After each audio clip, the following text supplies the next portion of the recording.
What is up, guys? Ashbfc here, and welcome to the weekly ramble. So I didn't do a ramble last week or Retro Sunday because I was focused on getting my Hitman walkthrough out, which took a long time to do, and I didn't have time to be doing a ramble on a Retro Sunday as well. So yeah, I had to skip them. But yeah, got the final part of that out. I think it was yesterday. It was 8 parts in total. It was mainly the doing the challenge guide for the Paris mission, which took longest. There was a lot to go through. There's a lot of challenges, and I think unedited, it was about 3 hours long.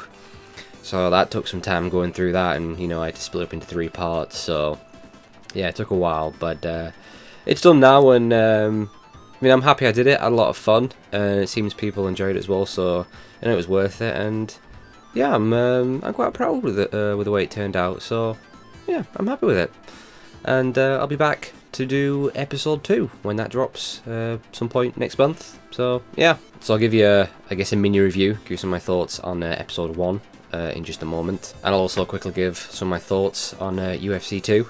So with the channel now, I've decided I am just gonna keep it the way it is now, with less uploads, much lighter schedule than what I had before. Because previously, if you don't know, when I was, just doing walkthroughs, I got videos out every day.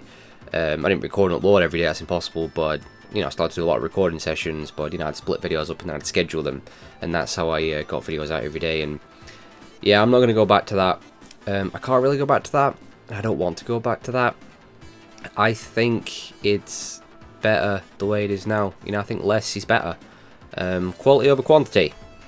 Just videos every day, it's too much, and yeah, I think it's better for the channel if I keep it this way, videos more spaced out, less videos, because it stops me from getting completely burnt out and fed up and just bored and just quitting altogether, and hopefully stop you guys from just getting bored of, constantly checking out videos every day. So yeah, I'm just going to keep it the way it is now with this much lighter schedule. I think it's a lot better, I really do. See, I guess I've kind of returned to walkthroughs now. I just finished episode 1 of Hitman, which was my first walkthrough in, I think, a month. Yeah, it's about a month ago when I finished my last one, which was Shadow of the Colossus. So yeah, I guess I've returned. I think for the time being I want to focus a little bit on newer releases. I will do some older stuff. I can almost guarantee there's more Zelda coming. I feel like it needs to be done. So yeah, I can almost guarantee more Zelda. As I said, I'm going to do Hitman episode 2 for you. Quantum Break, I think that drops in a couple of weeks. I think I've got April 5th in my head, although I'm always wrong with dates, but I think it's a couple of weeks round about that. So I'm thinking maybe doing a walkthrough. Would you guys like to see that? Let me know. It is actually coming out on both PC and Xbox One. Now normally I go for PC versions, but I think it's exclusive to, you can only get it on the Windows Store. I've never bought anything off the Windows Store, but I hear bad things, and I just think back to the god-awful Games for Windows Live. Oh my fucking god. And that just makes me not want to get it on PC. Should just release it on Steam, Microsoft, you idiots. Because it's kind of, for me, it's like, if it's not on Steam, then I'm not interested. Because, it ends up being a shitty port. If you get it on Steam, you get a refund. That's great. So I might have to go for the Xbox One version. Plus, it gives me a reason to switch my Xbox One on, because that thing is just giant paperweight right now. It's just gathering dust. It's so not been worth the money. So yeah, I might get the Xbox One version. But yeah, let me know if you'd like to see a Quantum Break walkthrough. We'll see, maybe. I'm really excited for the game. It's going to be awesome. Of course it is. It's by Remedy. If you don't know, they're the creators of Max fucking Payne. Oh yeah, let's not forget Alan Wake. It's going to be awesome. Can't wait for it. But yeah, with the walkthroughs, the videos will be much more spaced out. There'll be slower walkthroughs. I guess kind of what I did with Hitman. I think it might be like one day I might upload 2 videos at a time, and then there might not be anything for 3 days or something, and then upload something else. That's how it's going to work from now on. But anyway, Hitman episode 1. Yeah, so let me give you some of my thoughts on that now that I've fully played it. Episode 1, I won't have a rant about the episodic stuff. I've already said that bit, I hate it, but whatever, it's the way it is. So yeah, episode 1 is a damn good start to the game. It really is. I've had a hell of a lot of fun with episode 1. I have listened they have listened to all the complaints that fans had with Absolution. Now, I enjoyed Absolution. A lot of people hated it. I understand why. The biggest problem was it was very linear. You know, it lost that magic which we got, you know, from Blood Money. You know, I mean, a lot of the missions in Absolution, they weren't even hits. You were just kind of like escaping and, you know, getting past people, getting from point A to point B. And you know, it's Hitman. What's that all about? And then when we did get assassinations, again, they were still pretty linear. There wasn't many ways to do them, and it just wasn't right. You know, Blood Money just destroys it in every way. But yeah, they've listened, and you know, this new Hitman game is kind of like Blood Money and Absolution. You know, it's got the mechanics of Absolution, which is great, but that, you know, the level design style of Blood Money. So you get the Paris mission in episode 1, and it's brilliant. It's a great set. It's a fashion show, and it's absolutely huge. And there is so many ways to get it done. And you've got these little challenges you can do as well, which is so much fun. And just, you know, figuring it out is one of the most fun parts. You know, at first it's overwhelming with how big it is. You're like, where the fuck do I even start? But you know, as you figure it all out, you know, you watch people's patrols, watch your targets, see what they do, trying out different disguises, seeing where they can get you and things like that, and finding certain items, and you know, seeing these opportunities, and then, you know, when it clicks and you pull off a kill, and it's just so satisfying, and it's great. Just so many ways to get it done, and that's what I want to see from Hitman. They've absolutely delivered of IO, and you know, I can't see how Hitman fans can't be happy with this, you know, because they listened, and it's awesome. It really is. It's absolutely awesome. And I'm dead serious when I say this has potential, keyword there, potential, to be the best Hitman yet. Could well be. I mean, you know, we've got 6 more episodes. We'll see, but yeah, the potential's there, man. It really is. This could be the one to top Blood Money. Yeah, so, of course, it's not all good. The biggest gripe I have, I'll try not to rant too much here, but God, this has pissed me off so much. Always online DRM. Fuck Square Enix, and fuck your always online DRM. I mean, I hate DRM anyway. It's a joke. It needs to go. It's just stupid as hell. But always online DRM is the worst sort. It's so unacceptable. But what makes it even worse is this is Hitman. It's a single player game. Where the fuck is there always online DRM? It just pisses me off. I had no idea this was going to be in the game, and so pissed off. Okay, basically what happens, right? If you get disconnected for whatever reasons, and it happens, I mean, sometimes my internet goes off, maybe it's just for a couple of seconds, but, you know, it happens, or the servers go down, and freaking servers are always going down in games and things, but if it happens, it boots you out the game session back to the main menu. Not even kidding. And if any challenge progress you had, say you're doing a suit only, well, no, that's gone. You'll have to start again. All that hard work, fuck you, start again. It's a complete joke. I mean, I don't understand why they would fucking do that, because all it does is cause frustration and piss people off. That's all it does. 4 times I've been disconnected. Twice playing the PS4 beta, and twice on PC. Once when I was doing the freaking challenge guide, which I uploaded. And it's just so frustrating. In a time and time game with DRM, especially, you know, always online, people have shitty experiences, and sometimes people can't even play the goddamn games that they've paid for. That they've fucking paid for. You know? If anything, it encourages piracy. Because people are going to be sick of being fucked over and think, well, you know what, screw you, I'm just going to go pirate your game. Can you blame people? And this is why CD Projekt Red are the best goddamn company in this industry right now, because they don't pull that shit. They give the middle finger to that shit. And that's what makes them so freaking awesome. So well done, Square Enix, you now join the list of publishers I absolutely hate. So fuck Square Enix, fuck Capcom, fuck Konami, fuck Sega, fuck Warner Bros, fuck Activision, fuck Ubisoft, and of course, fuck EA! Anyway, sorry, I've had a real rant there, it just really pisses me off. I've got it out of my system now. But there's a few other issues with the game as well, you know, some bugs and glitches and stuff. I've had some graphics glitches, like a few times I've had blood just floating in the air and some other stuff.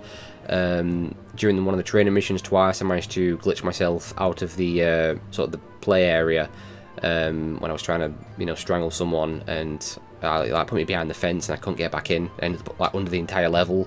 I had to restart, so that's pretty bad. I was also a little bit disappointed as well in the score system. It's pretty boring. They've done away with, you know, it used to give you like, obviously the top was silent assassin, like professional, ghost, thug, butcher, you know, mass murderer, things like that. They've gone. it just gives you like a star rating out of 5, but rather than stars, it uses the Hitman logos, and you know, it breaks down your score and stuff like that. It shows you points, but that's really boring. That sucks. That's really disappointed me. They got it best with Blood Money. You know, when they did the newspaper article and stuff. That was great. So yeah, a bit disappointed in that. But you know, those issues aside, you know, big one being the DRM, it's a fantastic game. You know, it really does deliver with the gameplay, and can't wait for the next episode. And God, I just wish they'd fuck off with the always online DRM. Just fuck off, Square Enix, and every other company out there does always online DRM. Fuck off. So very quickly, UFC 2. Been playing this for a little while now. This is the second game from EA. Before this, we had, you know, THQ made the games. They did 3 the Undisputed games, which were awesome. I'm having a lot of fun with this game. This is definitely better than the first. I mean, I kind of enjoyed the first. I had a lot of problems, but this is definitely a big improvement. They've added some new modes. You know, the first game was a bit bare bones. They actually added create an event this time around. I can't believe they missed that in the first game. That blew my mind that there was no create a pay-per-view in the first game. How could you miss that out? But yeah, they've added it in this one. There's also a really cool knockout mode, which is really fun. As you can imagine, yeah, you just got to knock each other the fuck out. It don't last long. It's just a stand-up war. But that's a fun one. You know, yeah, that's the one you want to play with friends and stuff. So that's good as well. There's a live events feature in it as well, where they'll put like upcoming live events. They just did Frank Mir versus Mark Hunt, and you can like predict the outcomes. Like you can, you know, UFC pick them on their website, and I think you score points for it when you get them right, and that adds to the I forgot what it's called. It's I think it's like the FIFA Ultimate Team thing. I've not really looked into it, because that's kind of where they want you to spend real money, and that ain't happening. Fuck you, EA. But yeah, I think you can play the events as well, which is pretty cool.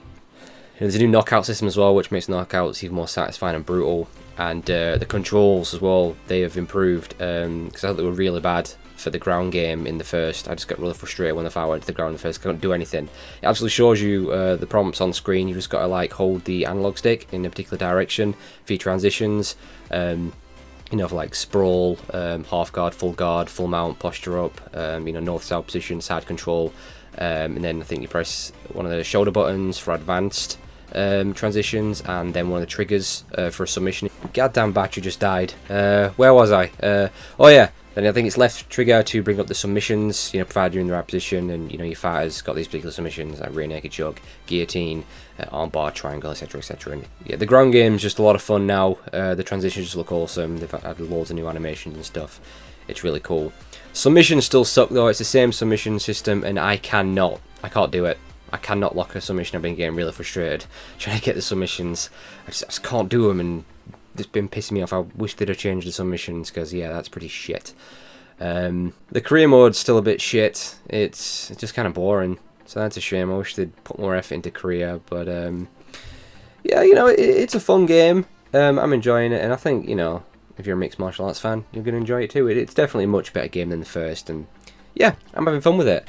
But UFC 3 Undisputed, in my opinion, is still hands down the best mixed martial arts game. Oh, I finally got around to picking up Majora's Mask on 3DS. That's took me a long time, but yeah, I finally got it, and yeah, can't wait to play through this absolutely amazing Zelda game once again. I love it. So anyway, quickly moving on.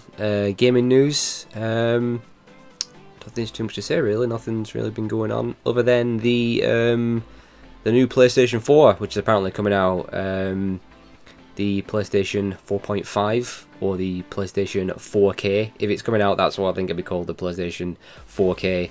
So yeah, Sony apparently have a more powerful PS4 coming out, which can play games at 4K resolution. I mean, I have a lot of questions really. Seems a bit daft to me. Seems a bit weird. I mean, if it's gonna be running games at 4K, it's gonna have to pack a lot more power into the system, aren't they?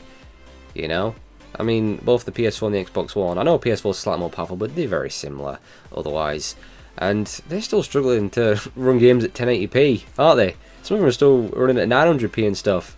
So yeah, you have to pack a lot more power in. And I'm going to assume the games will run at 30 frames per second. We ain't going to be getting 4K at 60 frames per second. No way, that's never happening. But the question is, how much is it going to cost? You gotta think it's going to be a lot of money, isn't it? Not to mention, you're going to need a 4K TV. And I'm sure a lot of people haven't got 4K TVs. I've not got a 4K TV. I'm going to be getting one soon because I'm upgrading my PC. You know, I'm going to get a 4K monitor and stuff. But so that's more money on top of that. And yeah, it's I don't really see the point in it. The money you're gonna have to spend, is it worth it just for 4K? Do people really want to be going out and buying another PlayStation 4?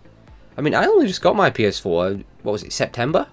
I've not even had it long. I was very late to getting a PS4, but I can tell you now, I ain't gonna be getting a PS4K or whatever, because no, I'm not buying on the PlayStation. It's just, I can't see it flying off the shelves. It just seems a bit strange to me.